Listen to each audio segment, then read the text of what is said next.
Dash too cold outside. Third,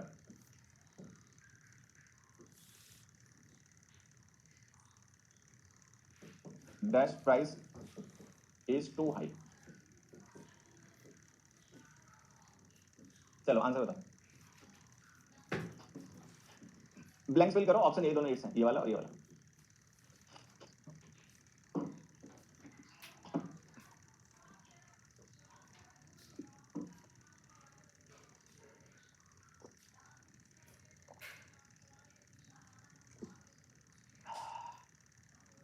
अब देखो करना क्या बच्चों, सारे बच्चे ध्यान देना यहाँ पे। इस सेंटेंस में ध्यान से देखो, सब्जेक्ट इज मिसिंग। यहाँ पर हमें सब्जेक्ट की जरूरत है। जैसे हमने कहा too cold outside, what is too cold outside, तो सब्जेक्ट मिसिंग है। यहाँ पर सब्जेक्ट लिखा हुआ है प्राइस, उसके साथ हुज का रिप्लाई मिसिंग है। जैसे हमने कहा प्राइस इज टू हाई, कीमत बहुत ज्यादा है, किस चीज की कीमत बहुत ज्यादा है, तो हुज प्राइस, तो यहाँ पे हमें हुज का रिप्लाई लिखना है। बात समझ में आ गई। तो यहाँ पर नाउन लिखा हुआ है, नाउन के साथ डिटरमिनर लिखना है। यहाँ पे हमारा सब्जेक्ट मिसिंग है, तो जहाँ पर सब्जेक्ट मिसिंग है वहां तो इट्स लिखो अपॉस्ट्रोफी के साथ, इट्स टू कोल्ड आउटसाइड। और जहां पर नाउन लिखा हुआ उसका डिटरमिनर चाहिए, वहां इट्स लिखो बिना अपॉस्ट्रोफी। ठीक है, it's too cold outside and its price is too high, ये हो गया। अब मैं आपको एक एग्जांपल बताता हूँ। वैसे तो बहुत क्वेश्चन आते रहते हैं इस पे, ठीक है, लेकिन एक मैं आपको पर्टिकुलर एग्जांपल बताता हूँ जो सीडीएस के पेपर में आया, कभी प्रीवियस ईयर के पेपर में आपको मिलेगा। ये क्वेश्चन देखो, ये है the Ganga and its tributaries form the largest river system in the world। अब जैसे हमने ये लिखा, the Ganga and its tributaries form the largest river system in the world, ये सीडीएस के प्रीवियस ईयर के पेपर में आया हुआ क्वेश्चन है। ठीक है, 2022 में आया। अब ज्यादा बदतमीजी मत, 2022 में नहीं आया, बहुत पहले आया, 16-17 के पेपर में। ठीक है, 17 का पेपर होगा शायद सीडीएस का। अब यहाँ देखो, हमने लिखा था Ganga and tributaries form the largest river system, whose tributaries, whose tributaries. अब यहाँ पे ट्रिब्यूटरीज हमने लिखा ना, ये नाउन है, हुज ट्रिब्यूटरीज, तो हमें यहाँ पे हुज का रिप्लाई लिखना है, हुज का। अब हुज का रिप्लाई ये इट्स थोड़ी होता है, ठीक है, ये तो सब्जेक्ट के तरीके से यूज किया जाता है। सब्जेक्ट यहाँ पर हमारे पास पहले से लिखा हुआ है गंगा और ट्रिब्यूटरीज, ये दो एंड से जोड़ रखे ना, तो यहाँ पे लिखो ये वाला इट्स।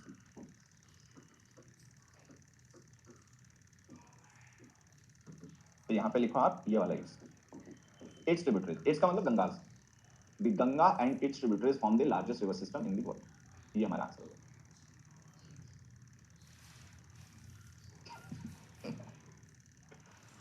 ठीक है, the Ganga and its tributaries form the largest river system in the world, ये हमारा आंसर है। चलो अब एक दो छोटी छोटी बातें यहाँ पे और समझ लेते हैं। देखो होता क्या है हमारे बच्चे, कि जैसे हमारे जो नाउन्स होते हैं, ठीक है, जैसे हमारे नाउन्स होते हैं, तो नाउन्स को जब हम पोजीशन को रेफर करने के लिए पजेसिव केस में यूज करते हैं, तो हम उनके साथ में अपॉस्ट्रोफी लगाते हैं उनका पजेसिव केस बनाने के लिए। जैसे कि मान लो हमने यहाँ पे एक नाउन लिखा मोहन, ठीक, तो जो मोहन हमने नाउन लिखा है, ये नॉमिनेटिव और ऑब्जेक्टिव केस में है। ठीक, तो सब्जेक्ट के तरीके से यूज करोगे कैसे यूज करोगे, ऑब्जेक्ट के तरीके से यूज करोगे कैसे यूज करोगे। लेकिन मान लो अगर हमें किसी पोजीशन को रेफर करना हो, हमें इसका पजेसिव केस यूज करना, तो हम अपॉस्ट्रोफी केस लगा देंगे। तो नाउन्स में क्या होता है कि जब हम उनका पजेसिव केस बनाते हैं तो हमें उनके साथ में अपॉस्ट्रोफी एस लिखना पड़ता है, तो हमें उनके साथ में अपॉस्ट्रोफी एस लिखना पड़ता है। ठीक है, तो हमें क्या वहां पे अपॉस्ट्रोफी एस लिखना पड़ता है, तो हमने लिख दिया। लेकिन अब क्या होता है, बच्चा समझता है कि जब भी कभी हमें हुज का रिप्लाई लिखना होगा, मैं आपको बता रहा हूं गलतियां होती क्यों हैं। बच्चा ये सोचता है कि जब भी हमें हुज का रिप्लाई लिखना होगा तो हम हमेशा अपॉस्ट्रोफी लगा देंगे। तो ध्यान ये रखना होता है कि वैसे तो कोई दूसरा प्रोनाउन होता है, मान लो कोई दूसरा प्रोनाउन होता है, पर्सनल प्रोनाउन ना होता, और हमें उसका पजेसिव केस बनाना होता है, तो हम उसमें अपॉस्ट्रोफी लगाते हैं, हम उस पर अपॉस्ट्रोफी का यूज करते हैं, जरूर करते हैं। ठीक है, लेकिन लेकिन ठीक, पर्सनल प्रोनाउंस के अपने रेडीमेड पजेसिव केसेस होते हैं। ये देखो, पर्सनल प्रोनाउंस के अपने रेडीमेड पजेसिव केसेस हैं, यहाँ दिख रहे हैं ना, ये जैसे mine, ours, yours, his, hers, theirs. ठीक है, my, our, your, his, her, their, तो इनमें हमने कहीं पे अपॉस्ट्रोफी नहीं लगाई। तो जो नाउन्स होते हैं या जो बाकी प्रोनाउंस होते हैं पर्सनल प्रोनाउन को छोड़कर, ठीक है, उनका अगर हम पजेसिव केस बनाएंगे तो हम उनके साथ में अपॉस्ट्रोफी लगाते हैं। ठीक, लेकिन पर्सनल प्रोनाउंस के अपने रेडीमेड पजेसिव केसेस होते हैं, उनके साथ हम पजेसिव केस के लिए अपॉस्ट्रोफी का यूज नहीं करते, क्योंकि उनके रेडीमेड पजेसिव केसेस होते हैं, हम उन्हीं का यूज कर लेते हैं। अब एग्जांपल से समझो, जैसे मान लो हमने कहीं पर ऐसे लिख दिया, मान लो हमने कहीं पर ऐसे लिख दिया, या मान लो तुमने कहीं पर पढ़ा और ऐसे लिखा हीज, तो इसको क्या तुम पजेसिव केस मानोगे? मान लो कहीं पर ऐसे हीज लिखा हो, तो इसको क्या पजेसिव केस मान लोगे? क्या हुज का रिप्लाई मान लोगे? नहीं, क्योंकि हीज तो पजेसिव केस उसका ही होता है। देखो पजेसिव केस तो हीज होता है, तो ये जो हमने ही अपॉस्ट्रोफी एस लिखा है, ठीक है, ये हमारा पजेसिव केस थोड़ी है, क्योंकि पजेसिव केस तो हीज है, वही प्रोनाउन है, वही डिटरमिनर है हीज। तो फिर क्या है, ये ही इज, ही वाज या ही हैज की शॉर्ट फॉर्म होगा। तो ये कॉन्ट्रैक्टेड फॉर्म है। सारे बच्चों को ध्यान रखना है कि पर्सनल प्रोनाउंस के साथ में जब भी हम अपॉस्ट्रोफी यूज करते हैं तो वो हम कॉन्ट्रैक्टेड फॉर्म के लिए करते हैं। बात समझ आ रही है? उसको हम किस लिए करते हैं? उसका हम यूज करते हैं कॉन्ट्रैक्टेड फॉर्म के लिए, अपॉस्ट्रोफी का पर्सनल प्रोनाउंस पे। पर्सनल प्रोनाउंस का अपॉस्ट्रोफी का यूज पॉजेसिव केस के लिए नहीं किया जाता क्योंकि उनका पॉजेसिव केस रेडीमेड होता है। अब एक और एग्जांपल से समझ लो। जैसे हमने एक सेंटेंस लिखा यहाँ पे, ध्यान से देखो। सेंटेंस नहीं, मैं एक एग्जांपल ऐसे तुम लोगों को बता रहा हूँ। स्कूल डेज में बच्चे अक्सर ऐसा लिख देते हैं, योर्स ऑबिडेंटली। अब जैसे हमने कभी कोई एप्लीकेशन वगैरह लिखी, ठीक, और हमने वहां पर योर्स ऑबिडेंटली XYZ वगैरह लिख दिया, ऐसा लिख दिया, तो वहां पे ध्यान रखना कि जो अपॉस्ट्रोफी हम लगाए ना, ये गलत लगाए, नहीं लिखता। पर्सनल प्रोनाउंस के रेडीमेड पॉजेसिव केसेस होते हैं, उनका अपॉस्ट्रोफी नहीं लगाया जाता। तो अगर हम अपॉस्ट्रोफी लगाए तो हम गलत लगाए, जिसकी वहां पे जरूरत नहीं है, ठीक है। तो ये जो कुल मिला के देखो बात सीधी सी समझ लो कि मैं आपको इन दोनों वर्ड से डिफरेंस समझा रहा हूं, ये समझ लो कि प्रीवियस पेपर में क्वेश्चंस आते हैं, ठीक है। और छोटी सी बात ये समझ लो कि जो पर्सनल प्रोनाउंस होते हैं उनका पॉजेसिव केस बनाने के लिए अपॉस्ट्रोफी की जरूरत नहीं पड़ती क्योंकि उनका रेडीमेड पॉजेसिव केसेस होते हैं। पर्सनल प्रोनाउंस पर अगर कभी भी अपॉस्ट्रोफी यूज होती है तो वो कॉन्ट्रैक्शन के लिए यूज होती है, शॉर्ट फॉर्म्स के लिए। एक एग्जांपल से और बता देता हूं, बाकी तो तुम लोग समझदार हो ही है, ठीक है। जैसे देखो मैंने ऐसे लिखा,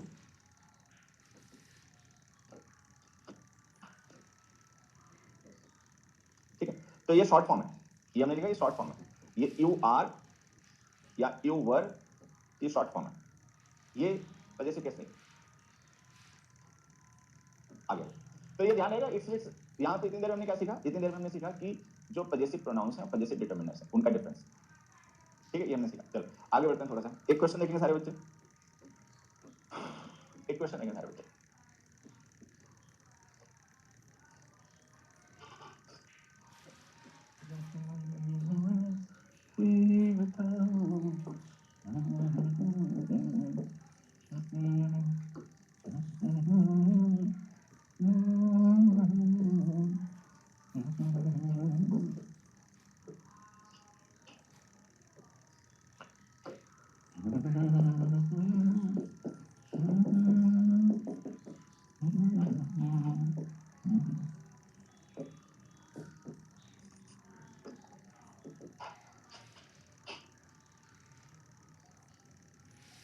एक कह रहा है कंफ्यूज हूं कि पॉजेसिव एडजेक्टिव होता है कि नहीं होता। मतलब घोंचू तेरे दिमाग में ना, तू मार खाएगा, अभी तेरे को पता चलेगा होता है कि नहीं होता। नहीं होता बेटा, 10 बार कह दिया नहीं होता, पॉजेसिव डिटरमिनर होता है, पॉजेसिव। मैं भी क्या, बंदरों की जिम्मेदारी मैंने ले ली है। तुम इतने बंदर हो भाई, तुम इतने बंदर हो, ठीक है। धन्य है उन टीचर्स का जिन्होंने मतलब ऐसा तुम्हें बुरा फंसाया है कि अब तुम इसी में 2 दिन तुम्हारे कट जाएंगे सीखते सीखते कि होता है कि पॉजेसिव एडजेक्टिव नहीं होता।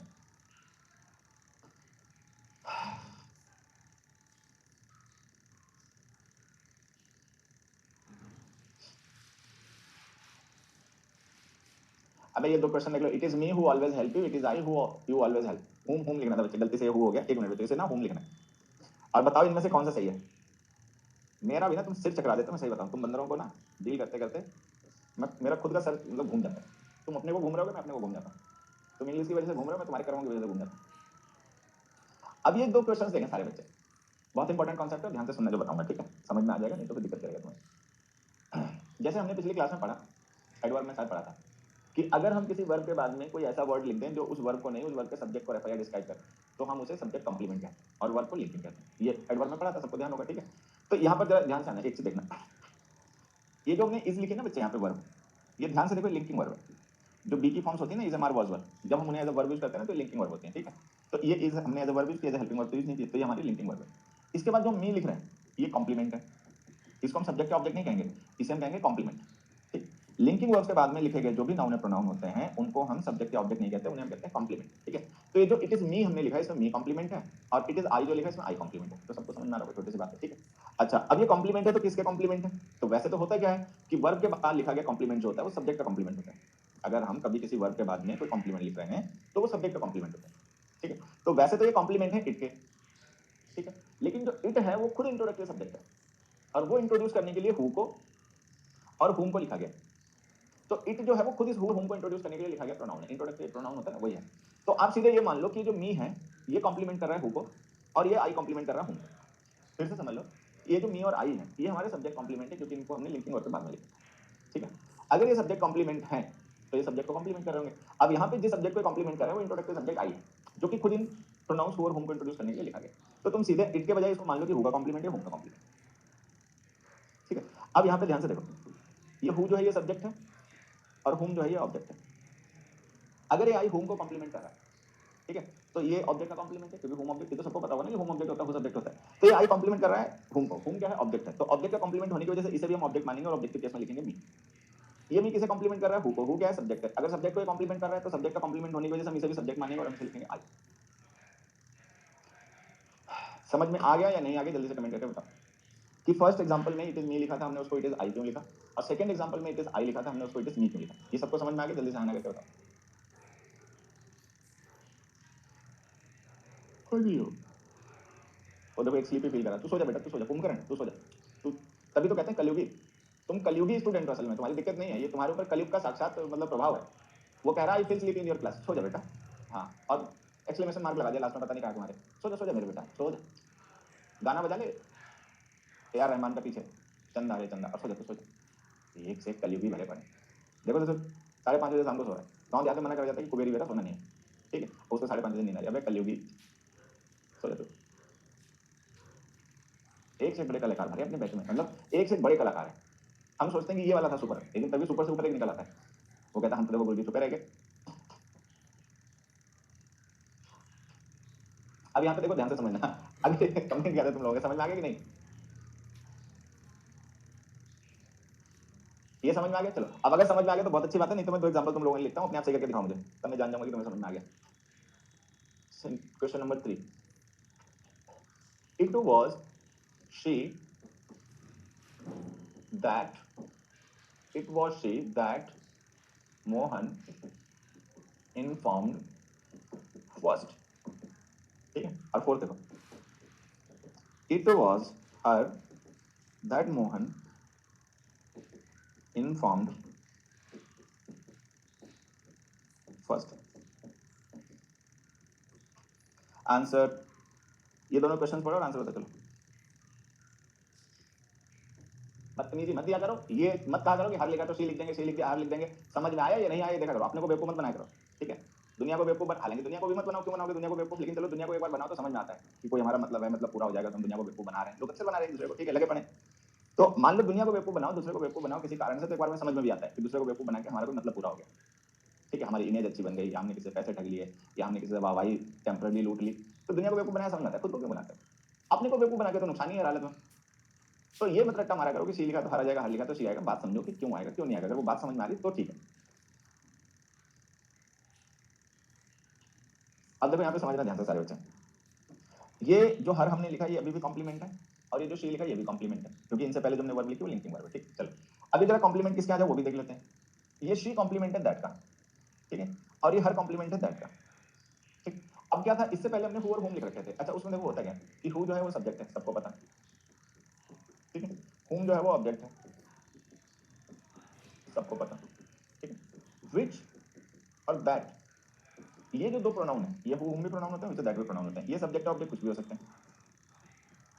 तो हमें यहाँ पर ये बात ध्यान रखनी है कि हु और होम तो सब्जेक्ट और ऑब्जेक्ट इजीली आइडेंटिफाइबल होते हैं, क्योंकि हु सब्जेक्ट है होम ऑब्जेक्ट है, लेकिन विच और दैट के केस में ये सब्जेक्ट ऑब्जेक्ट कुछ भी हो सकते हैं, विच कुछ भी हो सकता है, सब्जेक्ट भी हो सकता है ऑब्जेक्ट भी हो सकता है, ठीक। तो हमें ये पता लगाना है कि जो दैट है जिसके लिए हमने हर कॉम्प्लीमेंट यूज किया, ये दैट है क्या, सब्जेक्ट है ऑब्जेक्ट, ठीक। तो ध्यान से देखो, ये दैट हमने यूज किया इनफॉर्म्ड वर्ब के लिए, और इनफॉर्म्ड वर्ब का सब्जेक्ट मोहन पहले से ही लिखा हुआ है, तो अगर मोहन हमने सब्जेक्ट पहले ही लिख रखा है तो इसका मतलब ये दैट प्रोनाउन सब्जेक्ट नहीं होगा, ये ऑब्जेक्ट होगा, ठीक है। ये क्या होगा बच्चे, ऑब्जेक्ट होगा।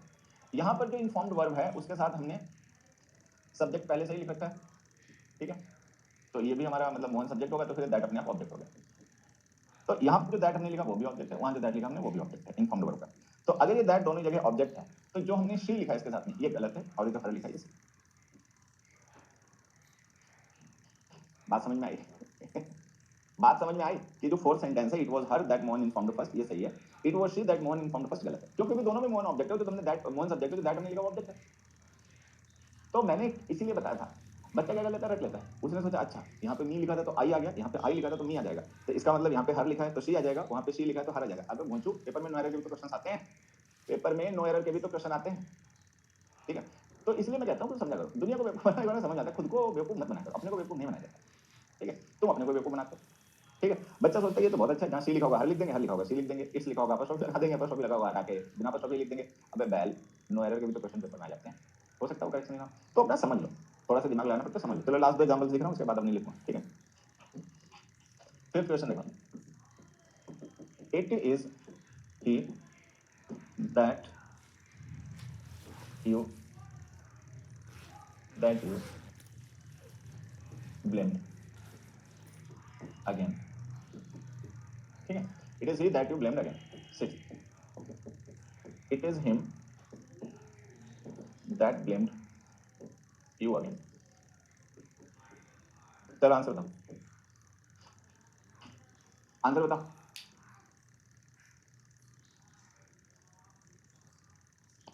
सोच समझ कर बताना, भले ही आसान क्वेश्चन है लेकिन तभी समझ के आंसर बताने चाहिए।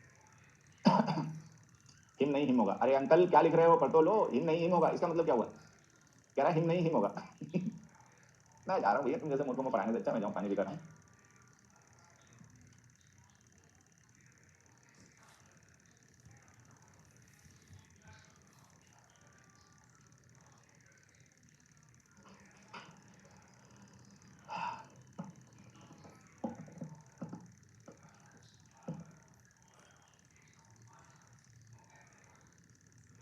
हिम नहीं हिम होगा, आई नहीं आई होगा।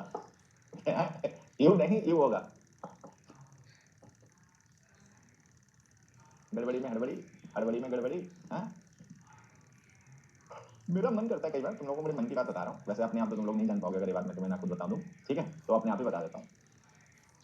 कई बार मेरा मन होता है कि तुम में से कुछ बच्चे ऐसे हैं कि उन्हें मैं निकाल लूँ बाहर फोन से और बहुत मारूं। ठीक, अपने आप नहीं मारूं तो बाउंसर रख लूँ, जैसे टीचर्स तुमने देखा ना, बहुत से टीचर्स होते हैं बाउंसर रख लेते हैं।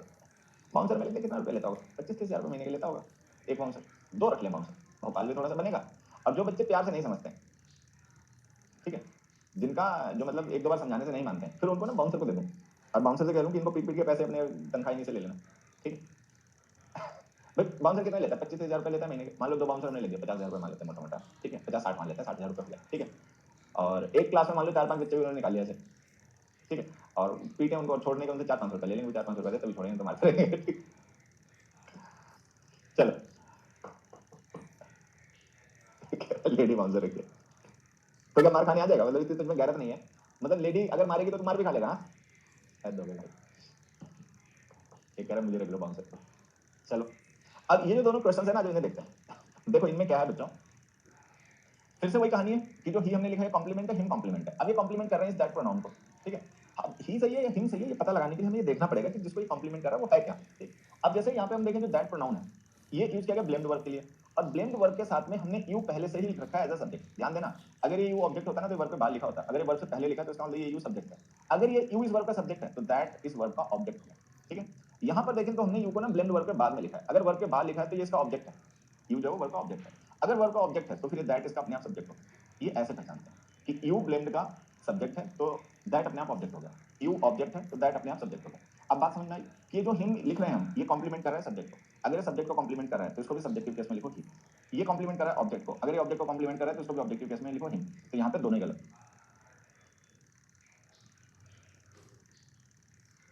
ठीक है। तो एक में आएगा हिम की हिम, एक में आएगा ही। अब जल्दी से बताओ बात समझ में आ गई कि नहीं, आगे बढ़े हैं, बहुत टाइम हो गया, छोटी सी बात पे बहुत टाइम लगाना पड़ता है समझने में। अब समझ में आ गई, जल्दी से इसमें कमेंट करो कि हमने एक में हिम की जगह ही को लिखा, एक में हिम की जगह हिम को लिखा। कमेंट फास्ट, जल्दी से कमेंट करो, आंसर बताओ। चलो समझ में आ गया ना, चलो खत्म करते हैं इस बात को, ठीक है। आगे से अपना देख लेना कि इट इज मी लिखना है, इट इज आई लिखना है, सेंटेंस पढ़ के अपना समझ लेना, ठीक है। आगे बढ़ते हैं, अगला क्वेश्चन लिखें सारे बच्चे। क्वेश्चन है, अगला क्वेश्चन है, everyone but she has handed in the homework, ठीक है।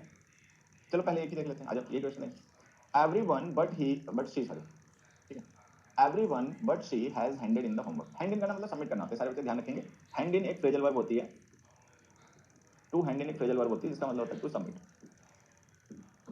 हैंड इन कर देना मतलब सबमिट कर देना, कोई होमवर्क है, कोई टास्क है, कोई प्रोजेक्ट है, उसको सबमिट कर देना, ठीक है। कमेंट सारे पहुंचते हैं बेटा, सारे कमेंट्स पहुंचते हैं बट सबको रिस्पॉन्ड नहीं कर पाते कई बार, ठीक है। अब यहाँ देखो, everyone but she has handed in the homework, जैसे हमने लिख दिया, तो यहाँ पे देखो सारे बच्चे ध्यान देना, ये जो बट वर्ड हमने लिखा है, तो में से कुछ लोग तो पहले से भी जानते होंगे, कुछ ध्यान रखेंगे, ये या तो प्रोनाउन होता है या कंजंक्शन होता है। यहाँ देखो मैं लिख देता हूँ, बट जो वर्ड है ना बच्चे हमारा, ये वैसे तो प्रोनाउन भी होता है और कंजंक्शन भी होता है। प्रोनाउन कंजंक्शन नहीं, कंजंक्शन प्रोनाउन लिखते हैं, प्रीपोजिशन और कंजंक्शन लिखना था। ये प्रीपोजिशन होता है बच्चे और कंजंक्शन होता है, ठीक है। अब होता क्या है कि बट वर्ड जो होता है ये जब प्रीपोजिशन होता है तो ये प्रीपोजिशन ऑफ एक्सक्लूजन होता है, ठीक है, और इसका मतलब होता है एक्सक्लूडिंग। अच्छा, कंजंक्शन, जब ये कंजंक्शन होता है तो ये कंजंक्शन ऑफ कंट्रास्ट होता है। इसका यूज हम किन्हीं ऐसे दो पार्ट्स को सेंटेंस के कनेक्ट करने के लिए यूज करते हैं जो कंट्रास्टिंग हो, एबनॉर्मल पेयर हो, ठीक है। ये क्या स्टिल आप इसका मतलब मान सकते हैं। तो बट वर्ड जो होता है कंजंक्शन भी होता है और ये प्रीपोजिशन भी होता है, ठीक। अब जैसे हमने ये बट वर्ड लिखा है, अब हमें ये देखना है कंजंक्शन है प्रीपोजिशन, बताते एक बार अपने। एवरीवन बट शी, ये जो हमने लिखा है इसमें हम बट को क्या माने, कंजंक्शन माने प्रीपोजिशन माने। सारे बच्चे को ध्यान से देखना, सारे बच्चे को ध्यान से देखना। बट एक कंजंक्शन होता है अगर हम इसका यूज करें सेंटेंस के दो ऐसे पार्ट्स को कनेक्ट करने के लिए जो कंट्रास्टिंग है, एक दूसरे से अपोजिट है, डिफरेंट है। और अगर हम इसका यूज करें एक्सक्लूजन शो करने के लिए, मान लो एक्सक्लूजन का मतलब है किसी को एक्सक्लूड कर देना, बाहर निकाल देना ग्रुप में से। मान लो एक कोई टोटल है, एक कोई ग्रुप है, ठीक है, और उस ग्रुप में से किसी को हमने बाहर कर दिया, एक्सक्लूड कर दिया, तो उस एक्सक्लूजन का रिलेशन शो करने के लिए कि इसको ग्रुप से एक्सक्लूड कर देगा, हम बट प्रीपोजिशन का यूज करें, ठीक है। तो ध्यान लगाएंगे तो जान जाएंगे कि बट जो हमने लिखा है प्रीपोजिशन है। एवरीवन हो गया टोटल, एवरीवन क्या हो गया, टोटल हो गया, और हम कह रहे हैं कि टोटल में से किसी को निकाल कर, किसी को छोड़कर एक्सक्लूजन हो गया जा रहा शी का, तो एवरीवन जो है टोटल है, उस टोटल में से शी को एक्सक्लूड कर दिया गया, एक्सक्लूड का मतलब बाहर कर दिया गया, ठीक। तो ये जो शी हमने प्रोनाउन लिखा नहीं, प्रीपोजिशन का ऑब्जेक्ट हो जाएगा। तो ये तो हमारे सारे बच्चे जानते हैं ना कि जब भी हम कोई प्रीपोजिशन लिखते हैं तो उस प्रीपोजिशन के बाद हमें उसका ऑब्जेक्ट लिखना पड़ता है, ठीक है, जो कि कोई नाउन या प्रोनाउन होता है। तो कहने का मतलब जो हमने शी प्रोनाउन लिखा ना वो इस प्रीपोजिशन का ऑब्जेक्ट है। अगर ये यहाँ पे इस प्रीपोजिशन का ऑब्जेक्ट है तो इसको ऑब्जेक्टिव केस में लिखो, हर ऑब्जेक्ट चाहे वर्ब का हो चाहे प्रीपोजिशन का हो, उसको ऑब्जेक्टिव केस में लिखा करो। तो लिखो everyone but her has handed in the homework, ठीक। अब होता क्या है यहाँ पे हमारे बच्चे कंफ्यूज जाते हैं। बच्चे क्यों कंफ्यूज जाते हैं कि बच्चे ये सोचते हैं कि ये जो शी है ना वो इस हैंडेड इन वर्ब के लिए सब्जेक्ट है। तो ध्यान देना, हैज हैंडेड इन वर्ब तो है लेकिन उस वर्ब का सब्जेक्ट शी नहीं है, उस वर्ब का सब्जेक्ट है everyone. Everyone has handed in the homework, हर किसी ने होमवर्क सबमिट कर दिया है बट शी, उसको छोड़कर, ठीक है। चलो ये हो गया। एक क्वेश्चन और देखना इस तरीके का, एक और देख लेते हैं। It is a matter between you and he. मैंने कहा भाई तो तुम्हारे और उसके बीच का मसला है, मुझे क्यों समझा रहे हो, मुझे क्यों बीच में डाल रहे हो। It is a matter between you and he, चलो आंसर बता। It's a matter between you and he.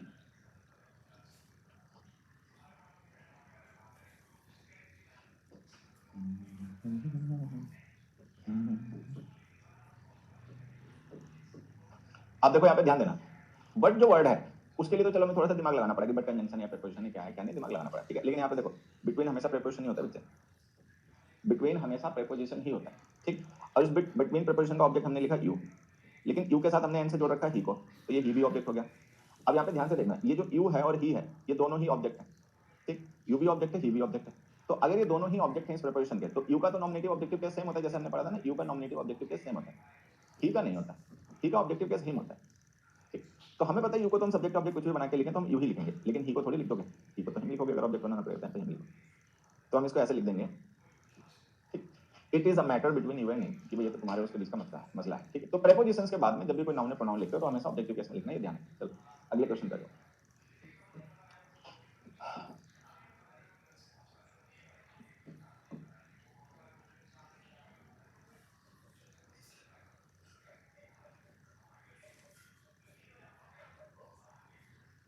Late I speak first. ये जो सेंटेंस लिखा है इस सेंटेंस में सब्जेक्ट क्या है, जल्दी से बताओ।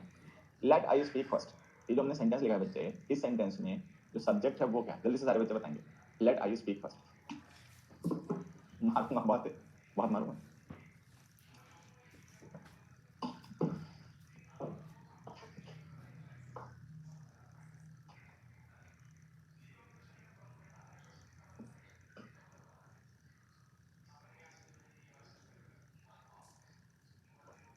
आंसर बताएं सारे बच्चे जल्दी से।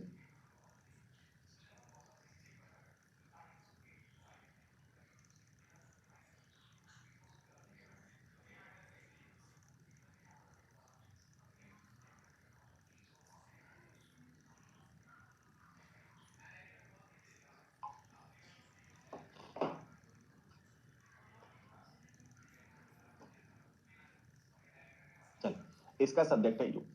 ये इंपेरेटिव सेंटेंस है बच्चे, इंपेरेटिव सेंटेंस में सब्जेक्ट हमेशा यू होता है। कुछ बच्चे अभी भी मी और आई बता रहे हैं, ठीक है, दिमाग यूज क्या करो। यहाँ देखो है क्या, मैं बताता हूँ बच्चे को कंफ्यूजन क्यों होता है। यहाँ पे देखोगे ना तो दिखाई पड़ेंगे तुम्हें दो वर्ब, एक वर्ब दिखाई पड़ेगी लेट और एक वर्ब दिखाई पड़ेगी स्पीक, ये दोनों वर्ब हैं, ठीक। अब बच्चा सोचता है स्पीक वर्ब है तो आई सब्जेक्ट हो गया, चलो मान लेते हैं सब्जेक्ट हो गया, फिर लेट वर्ब का सब्जेक्ट कौन हुआ है? और अगर आई लेट वर्ब को भी सब्जेक्ट है तो फिर बाद में क्यों लिखा? सब्जेक्ट तो वर्ब से पहले लिखा जाता है। तो यहाँ पे ध्यान देना, ये जो लेट है ना, ये मेन वर्ब है, ठीक है। स्पीक जो है ये बेयर फॉर्म का इन्फिनिटिव है, बिना टू के लिखा गया इन्फिनिटिव है, जो लेट के साथ यूज होता है, ठीक। तो यहाँ पे क्या है कि लेट है main verb, speak main verb नहीं, ठीक। और ये हमारा इंपेरेटिव सेंटेंस है, ये इंपेरेटिव सेंटेंस है, ठीक। और ये जो हमने लेट वर्ब लिखी इसका सब्जेक्टिव है, और ये जो हमने आई लिख रखा है इस वर्ब का ऑब्जेक्ट। अगर इस वर्ब का ऑब्जेक्ट है तो तुम्हें पता चल गया कि क्या करना पड़ेगा, ऑब्जेक्टिव केस लिखना पड़ेगा, क्योंकि मी होता है। तो लिखो लेट मी स्पीक फर्स्ट, ठीक है। तो ये इस तरीके के क्वेश्चंस कई बार पेपर में जाते हैं, इनका भी अपना ध्यान रखना, ठीक है। इस तरीके के क्वेश्चंस भी कई बार पेपर में आ ही जाते हैं, ठीक। हालांकि आसान है लेकिन फिर भी कई बार बच्चा गड़बड़ कर लेता है, तो हमने डिस्कस करना जरूरी था, तो हमने डिस्कस कर लिया, अपना ध्यान रखना। लेट मी स्पीक फर्स्ट, ये हमारा आंसर होगा, ठीक है। हाँ, यू लिखा बोला नहीं जाता, अंडरस्टूड रहता है, ठीक है। साइलेंट नहीं करते उसे, अंडरस्टूड रहता है। चलो यहाँ तक आ गया, अगला क्वेश्चन देखो।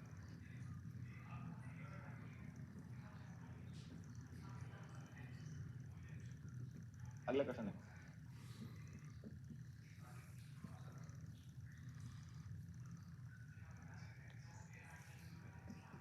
nobody will mind him us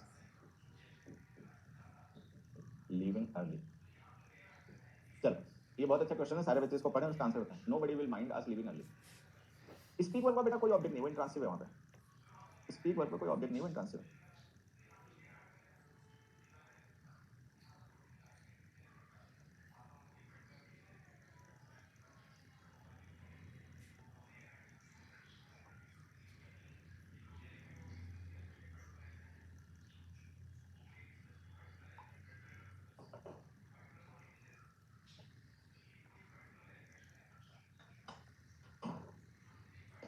चलो अब यहाँ पर सारे बच्चे बहुत ध्यान से मेरी बात को सुनेंगे, जो भी मैं कहूँगा बोलूँगा उसको थोड़ा ध्यान से समझना, क्योंकि बहुत इंपॉर्टेंट कॉन्सेप्ट है, ठीक है।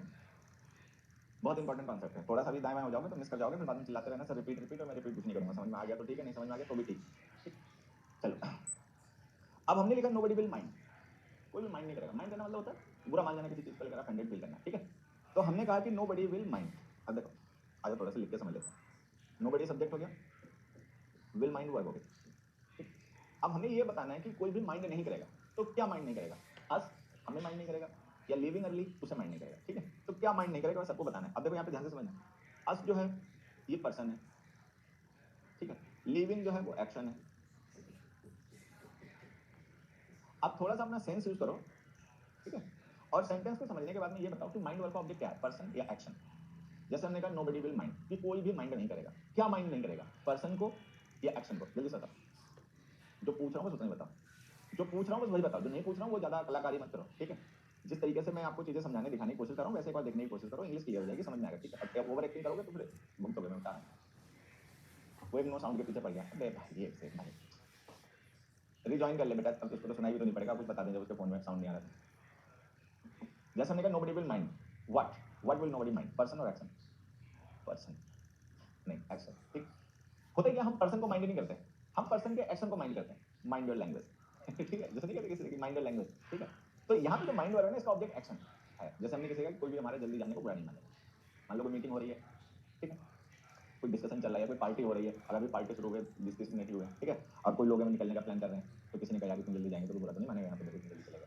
तो हमने कहा किसी को फर्क नहीं पड़ता तुम जल्दी चलेगा देर से चलेगा, तुम सब अपना एंजॉय कर रहे हैं, ठीक है, कोई बुरा नहीं मानेगा। तो किस चीज को माइंड नहीं करेगा, हमारे जाने को। तो यहाँ पे जो विल माइंड वर्ब है ना, सारे बच्चों को ध्यान देना है कि इसका ऑब्जेक्ट जो है वो ये लिविंग अर्ली है, मतलब ये लिविंग जो है ना, ये एक्चुअल में ऑब्जेक्ट है। अब देखो अगर ये लिविंग ऑब्जेक्ट है तो ये नाउन है, क्योंकि इंग्लिश में सब्जेक्ट ऑब्जेक्ट हमेशा नाउन है, प्रोनाउन नहीं होते हैं। तो अगर ये वर्ब की आईएनजी फॉर्म ऑब्जेक्ट है और नाउन का काम कर रही है तो हम इसे कहेंगे जेरेंट, ठीक। तो जब हमें ये पता चल गया कि लिविंग जो अर्ली है इसमें लिविंग हमारा ऑब्जेक्ट है, ठीक है, और ये जो हमने पर्सनल प्रोनाउन लिखा है ऑब्जेक्ट है ही नहीं, तो फिर लिख क्यों रखा, हटा दो इसको। तो इसको हटा दो, ऐसे लिख दो nobody will mind living early, कोई भी जल्दी जाना बुरा नहीं मानेगा। लेकिन अब एक दिक्कत हो जाएगी, अगर हम आज हटा देंगे तो पता नहीं चल पाएगा कि जल्दी जा कौन रहा है, किसके जल्दी जाने की बात हो रही है, हुज गोइंग अर्ली। तो हमें यहाँ पे हुज का रिप्लाई की जरूरत है, हुज लिविंग अर्ली। तो हुज का रिप्लाई चाहिए। अब हुज का रिप्लाई क्या होता है, पजेसिव प्रोनाउन या पजेसिव डिटरमिनर। अब लिविंग जो है वो जेरेंड है, जेरेंड नाउन होते हैं, तो नाउन के साथ हम प्रोनाउन तो लिख नहीं सकते, तो हम यहाँ पे क्या करेंगे, डिटरमिनर लिख देंगे आवर। आवर्स नहीं लिखना, ध्यान देना, आवर्स प्रोनाउन होता है, वो नाउन के साथ नहीं आएगा, आवर। तो हम लिखेंगे nobody will mind our leaving early. Our leaving early का मतलब हमारा जल्दी जाना, कि कोई भी हमारे जल्दी जाने का बुरा नहीं मानेगा। तो आवर का मतलब हमारा, लिविंग का मतलब जाना, हमारा जल्दी जाना, इसको कोई माइंड नहीं करेगा, ठीक है। चलो समझ में आ गई बात, बहुत अच्छी बात है। नहीं समझ में आ गई तो कोई वो भी बहुत अच्छी बात है, उसमें कोई बुराई नहीं है। एक एग्जांपल और देख लेते हैं। Father does not like me going to the cinema daily. बताओ, एक क्वेश्चन और देखो, father does not like me going to the cinema daily.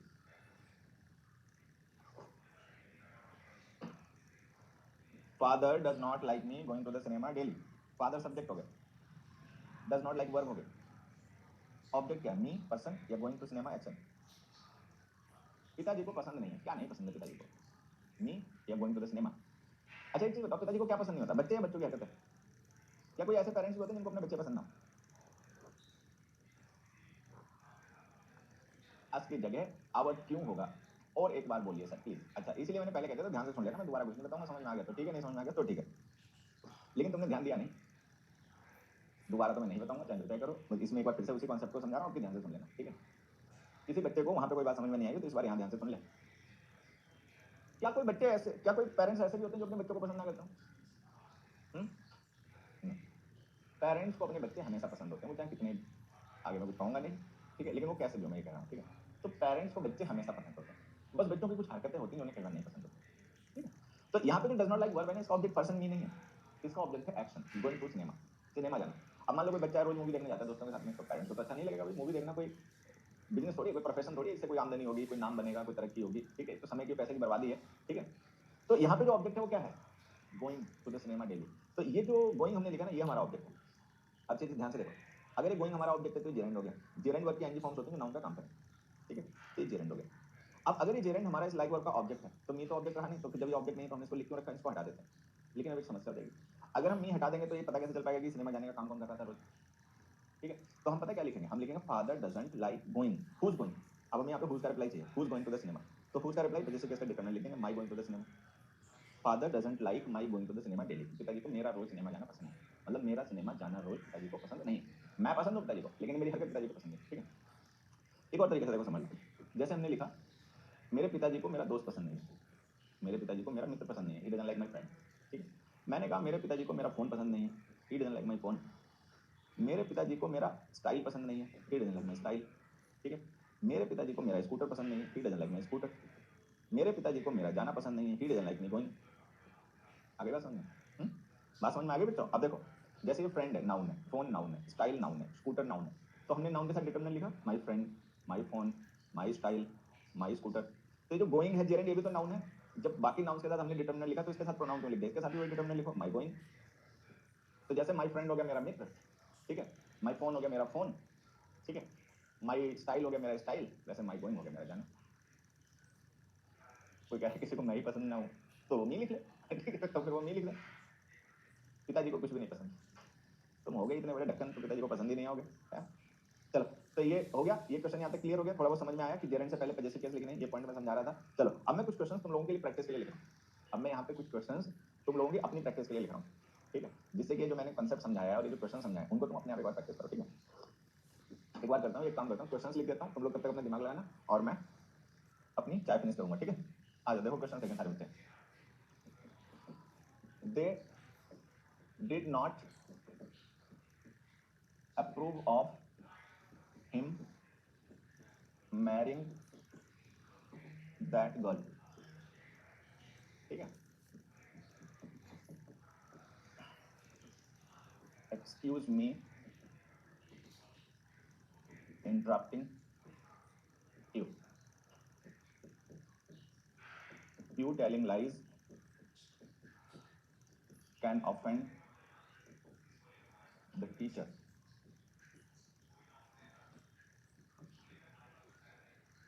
ठीक है। everyone appreciated Mohan telling the truth,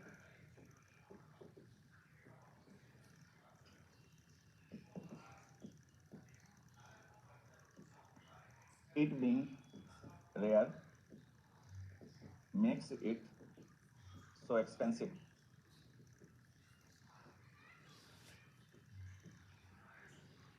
sixth, we do not allow, we do not tolerate anybody coming late. 7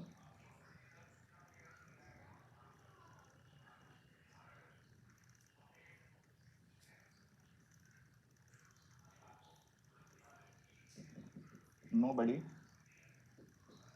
objected to them selling that house। चलो, answer बताने के बजाय थोड़ा सा sentence को पढ़ के समझने की भी कोशिश करना, ठीक है। ये मैंने कुछ प्रैक्टिस क्वेश्चंस तुम्हारे लिए लिख दिए हैं, इन क्वेश्चंस को पढ़ो, पढ़कर समझो, ठीक है, और देखो कि सेंटेंस में कहा क्या जा रहा है। और हालांकि मैं बार बार समझाता रहता हूँ, इन चीज़ों को थोड़ा सीरियसली लिया करो। क्वेश्चन का आंसर बिल्कुल इंपॉर्टेंट नहीं होता, ठीक है। क्वेश्चन का आंसर इंपॉर्टेंट नहीं होता है, आंसर क्यों आया वो वजह, वो लॉजिक समझना इंपॉर्टेंट होता है, ठीक है। तो इन क्वेश्चन के आंसर तो बताने हैं, लेकिन साथ ही साथ में कोशिश करना थोड़ा समझ में भी आए कि सेंटेंस में क्या कहा जा रहा है, इसका मतलब क्या है, क्या सिचुएशन है, उस पर भी दिमाग लगाना, ठीक है। चलो सही करो।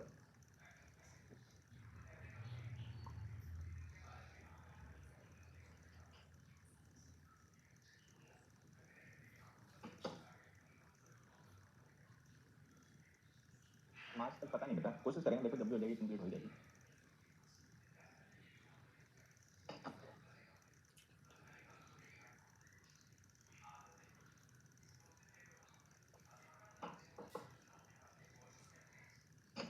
अरे सारे बच्चे आंसर बताएं।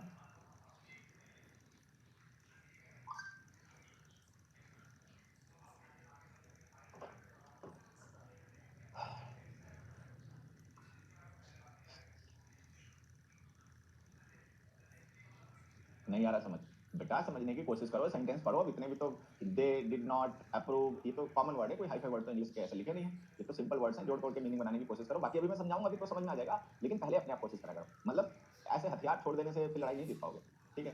तुमने सीधा कह दिया कुछ समझ में नहीं आ रहा, हथियार छोड़ दिया। भाई कुछ समझ में नहीं आ रहा, हथियार छोड़ने से अच्छा तुम लड़ाई लड़ने आए क्यों? घर बैठो चुपचाप, तैयारी क्यों करो कंपटीशन की। अगर मान लो, ठीक है, इतना भी हम अगर कोशिश नहीं करें और ये सिंपल सिंपल सेंटेंसेस हैं, इनको भी टेढ़ा बेड़ा नहीं समझ पाए, तो फिर तो बहुत मुश्किल है, छोटी सी बात में होगा।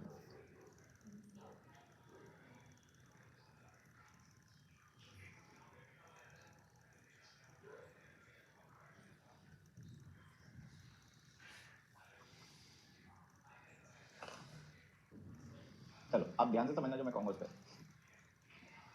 मैंने लिखा they didn't approve of. Approve of का मतलब किसी चीज को सहमति देना, ओके करना कि हाँ भी चलो ठीक है, ठीक है। अब जैसे मैंने लिखा they didn't approve of what, what did they not approve of, what did they not approve of marrying that girl. तो ये मैरिंग हमारा ऑब्जेक्ट हो गया, जेरेंड हो गया। Who is marrying that girl, किसका उस लड़की से शादी करना। अब हमने कहा they didn't approve of marrying that girl, कि उस गर्ल को मतलब उन्होंने शादी करना अप्रूव नहीं किया। Who is marrying that girl, किसका शादी करना उस लड़की से। तो हमें यहाँ पे हुज का रिप्लाई चाहिए, हुज का रिप्लाई पॉजेसिव केस के डिटरमिनर्स होता है। Who is marrying that girl, तो आंसर आ गया his, is marrying that girl, उसका उस लड़की से शादी करना, इसको अप्रूव नहीं किया उन लोगों ने, ये हमारा आंसर है। अब यहाँ जाओ, एक्सक्यूज इंटरप्टिंग यू, ठीक है। हुज इंटरप्टिंग यू, किसने इंटरप्ट किया यू को। आपको कह रहा है कि एक्सक्यूज कर दीजिए, आपको इंटरप्ट करना, तो इंटरप्ट करा किसने, हुज इंटरप्टिंग यू। तो जो इंटरप्टिंग है ना, ये हमारा एक्सक्यूज वर्ब का ऑब्जेक्ट है, ये इस वर्ब का ऑब्जेक्ट है, ठीक। हुज इंटरप्टिंग यू, किसका तुम्हें इंटरप्ट करना, मतलब इंटरप्ट किया किसने तुम्हें, माई इंटरप्टिंग यू, मेरा तुम्हें इंटरप्ट करना, ये हमारा आंसर है, ठीक। फिर हमने लिखा can offend the teacher, what can offend the teacher, telling lies, telling lies can offend the teacher. झूठ बोलना टीचर को अफेंड कर सकता है। किसका झूठ बोलना, झूठ कौन बोल रहा है, whose telling lies, whose telling lies, किसका झूठ बोलना टीचर को नाराज कर सकता है, योर, तुम्हारा झूठ बोलना। योर्स मत लिख देना, जेरेंड नाउन होता है, नाउन के साथ डिटरमिनर आता है, प्रोनाउन नहीं, तो योर लिखना, yours telling lies can offend the teacher, ठीक है। फिर हमने लिखा everyone appreciated Mohan telling the truth. Everyone appreciated, सबने एप्रिशिएट किया। What did everyone appreciate, telling the truth, telling the truth को सबने एप्रिशिएट किया। हुज टेलिंग द ट्रुथ, किसका सच बोलना, ठीक है। भाई सच बोलने को सबने एप्रिशिएट किया, but whose telling the truth, किसने सच बोला, किसका सच बोलना, ठीक है। मोहन टेलिंग द ट्रुथ, मोहन का सच बोलना सबने एप्रिशिएट किया, ठीक है। अगले page, being rare makes it so expensive. Rare होना इसको इतना ज्यादा महंगा बना देता है, मतलब कोई चीज बहुत महंगी है तो हमने पूछा इतनी महंगी क्यों है, तो किसने बता दिया रेयर होने की वजह से, क्योंकि ये रेयर है, इजीली अवेलेबल नहीं है, इसलिए इसकी कीमत इतनी ज्यादा है। तो हमने कहा being rare makes it so expensive, who is being rare, किसका रेयर होना, तो हुज का रिप्लाई आ गया इट्स, बिना अपॉस्ट्रोफी वाला, इट्स बीइंग रेयर, इसका रेयर होना जो है ना वो इसे इतना महंगा बना देता है, मतलब क्योंकि रेयर है इसलिए इसकी कीमत ज्यादा है। फिर हमने लिखा we do not tolerate, what do we not tolerate, हम क्या टॉलरेट नहीं करते, कमिंग लेट, हमें देर से आना मतलब हम टॉलरेट नहीं करते, तो टॉलरेट वर्ब हो गई। अब हमने कहा we do not tolerate, what do we not tolerate, coming late. Who is coming late, किसका लेट आना, तो हु का रिप्लाई है एनीबॉडी, कोई भी हो, किसी का भी लेट आना बर्दाश्त नहीं करते, किसी का भी, ठीक। फिर हमने लिखा नोबडी ऑब्जेक्टेड टू, किसी ने भी ऑब्जेक्ट नहीं किया, ऑब्जेक्ट का मतलब आपत्ति करना, ठीक है। Nobody objected to what did nobody object to, selling that house, घर को बेचना। किसी ने भी उस घर को बेचने को लेकर ऑब्जेक्ट नहीं किया। हु सेलिंग द हाउस, कौन बेच रहा था उस घर को? हु सेलिंग द हाउस, तो आंसर आ गया they are selling that house, उनका उस घर को बेचना जो है उसको किसी ने भी आपत्ति नहीं। तो ये हमारे answer, they are selling that house, ठीक है, उनका उस घर को बेचना जो था उसको किसी ने भी इन्फॉर्म नहीं, मतलब ऑब्जेक्टिव नहीं किया। चलो, तो यहां से हमने क्या सीखा? Use possessive cases with gerunds. Gerunds verb की आईएनजी फॉर्म होती है जो सेंटेंस में सब्जेक्ट या ऑब्जेक्ट का काम करती हैं। तो अगर मान लो कभी हम किसी सेंटेंस में कुछ डियरेंट यूज करें, कोई वर्ब की आईएनजी फॉर्म यूज करें, चाहे एज अ सब्जेक्ट चाहे एज एन ऑब्जेक्ट, ठीक है। अब जैसे यहाँ पे देखना, हमने कुछ सेंटेंस में डियरेंट को एज अ सब्जेक्ट यूज किया, जैसे टेलिंग लाइज ये सब्जेक्ट है, बीइंग रेयर है ये सब्जेक्ट है, ठीक है। बाकी में ऑब्जेक्ट के तरीके से यूज किया। तो अगर हम कभी भी किसी वर्ब की आईएनजी फॉर्म को सेंटेंस में एज अ सब्जेक्ट और एज एन ऑब्जेक्ट यूज करें तो हम उसे जेरेंट कहते हैं। जेरेंट वर्ब की आईएनजी फॉर्म से नाउन का काम करती है, ठीक है। हाँ, तो अगर हम कभी कोई जेरेंट यूज करें और उससे पहले हमें कोई नाउन या प्रोनाउन लिखना पड़े तो पजेसिव केस में लिखना, हूज का रिप्लाई, ठीक है। चलो, हाँ बस ही कर रहा हूँ बेटा, अब नहीं पढ़ाऊंगा, बस आज के लिए इतना ही।